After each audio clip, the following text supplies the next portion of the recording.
Pourquoi tu as choisi d'être conseillère en sécurité financière? Je l'ai choisi, oui, mais c'est un peu la vie qui m'a apporté vers ce métier, étonnamment.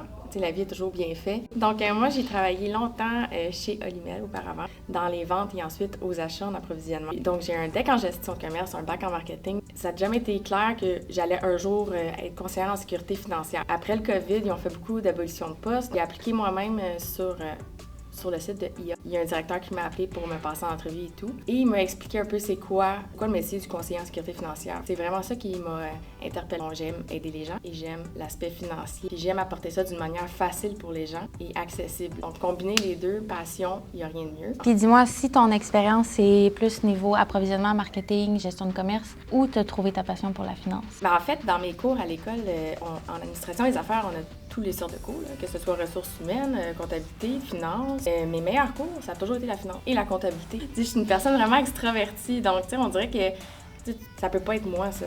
Mes meilleures notes sont là.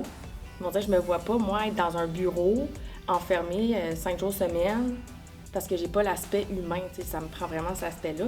Puis là, le rôle d'une conseillère en sécurité financière, c'est d'aider les gens. Ça combine les deux. Exactement. Dis-moi maintenant, ça fait combien d'années que tu es conseillère? Ça va faire 2 ans et demi. 2 ans et demi.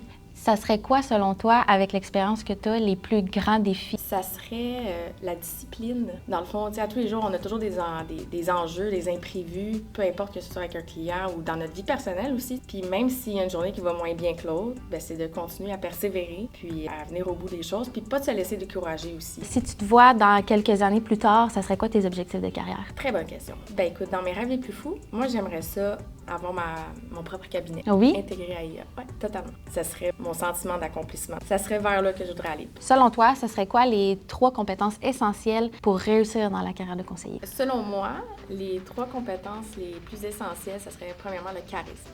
L'aspect charismatique et jovial et le positivisme. Donc, c'est important de bien communiquer. De bien communiquer, oui, évidemment bien paraître, mais c'est surtout bien communiquer puis d'être sensible à ce que l'autre dit, d'être à l'écoute. Parce que c'est quand tu es à l'écoute que tu comprends, discernes bien les besoins du client. De 2, ça serait la constance et la discipline. De 3, ça serait l'action. Donc, c'est surtout de penser à l'extérieur de la boîte. Les changements, ils font pas peur. Les changements, on rebondit avec eux, puis on fait quelque chose de mieux. Puis on s'assoit jamais, on se décourage jamais. D'essayer des affaires, de toute façon, ça te permet de toujours aller plus loin dans ton expérience, dans ta carrière. Puis dis-moi, qu'est-ce qui influence le succès d'un conseiller? Faire des choses différentes pour avoir des résultats différents, peut-être meilleurs. Au pire, on essaie, puis on recommence. Puis on apprend. On apprend. Même si ça fait 20 ans que tu es dans la carrière, ça va arriver qu'il va falloir que tu réapprennes des nouvelles choses, pareil comme quelqu'un qui commence. Fait que l'important, c'est juste de tout le temps rester à jour, puis de s'informer sur l'actualité, puis après ça, tu avances avec ça, puis tu réalignes ta méthode de travail, je pense. Exact. C'est d'être ouvert aux changements, de les accepter, puis d'apprendre. Fait que l'attitude, encore là, fait toute la différence. Exactement.